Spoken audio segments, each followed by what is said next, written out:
صدر Ronald Reagan نے یقیناً ایک پوری نسل کو اپنے طرز حکمرانی سے انسپائر کیا، خصوصاً ریپبلکن پارٹی سے تعلق رکھنے والے قدامت پسند طبقوں کے لیے ریگن اس وقت بھی ایک رول ماڈل کی حیثیت رکھتے ہیں۔ ان حلقوں کے مطابق سن 2008 کے انتخاب میں ریپبلکن پارٹی کی شکست کی ایک بڑی وجہ ریگن کے بتائے ہوئے اصولوں سے انحراف بھی ہے۔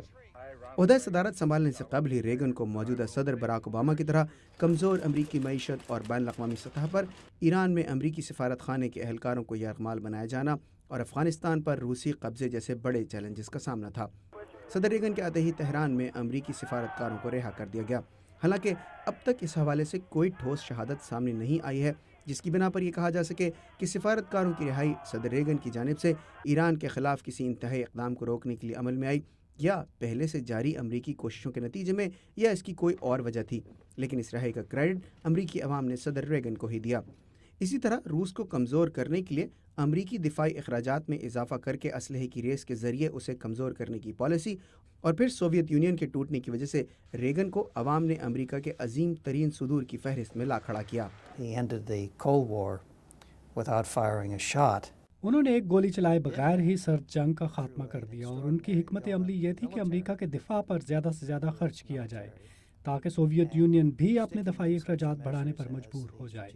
سوویت یونین امریکہ سے اسلحے کی یہ دوڑ نہیں جیت سکا اور ٹوٹ گیا۔ صدر ریگن کو سرد جنگ کے خاتمے کا سب سے زیادہ کریڈٹ تو یقیناً دیا جاتا ہے، لیکن روس کو کمزور کرنے کے لیے ان کی افغان پالیسی پر اب بہت سے سوالیہ نشان اٹھائے جانے لگے ہیں۔ مثلاً انہی کے دور میں پاک افغان علاقوں میں مسلح کارروائیوں کو سرکاری سرپرستی ملی، اور وہ مجاہدین جنہیں آج امریکہ اپنے لیے سب سے بڑا درد سر سمجھتا ہے، انہیں صدر ریگن نے ہیرو قرار دیا تھا۔ اسی طرح صدر ریگن کی معاشی پالیسیوں کے بارے میں معاشی ماہرین مثبت اور منفی دونوں طرح کی رائے رکھتے ہیں۔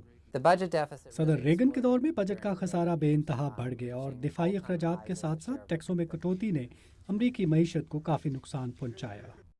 سرد جنگ کے خاتمے کے لیے ہیرو اور دہشت گردی کی موجودہ صورتحال کے لیے کسی حد تک ذمہ دار سمجھے جانے والے صدر ریگن کو تاریخ میں کیا مقام دیا جائے، اس بارے میں بحث ابھی جاری ہے، لیکن جہاں تک ان کی معاشی پالیسیوں کا تعلق ہے تو امریکہ کے قدامت پسند حلقوں میں اس حوالے سے کوئی ابہام موجود نہیں ہے کہ صدر ریگن نے عوام کو حکومت پر انحصار کرنے کے بجائے اپنی مدد آپ کرنے کا جو اصول سکھایا، اسے ایک بار پھر سے اپنائے بغیر امریکہ موجودہ معاشی بحران سے نہیں نکل سکتا۔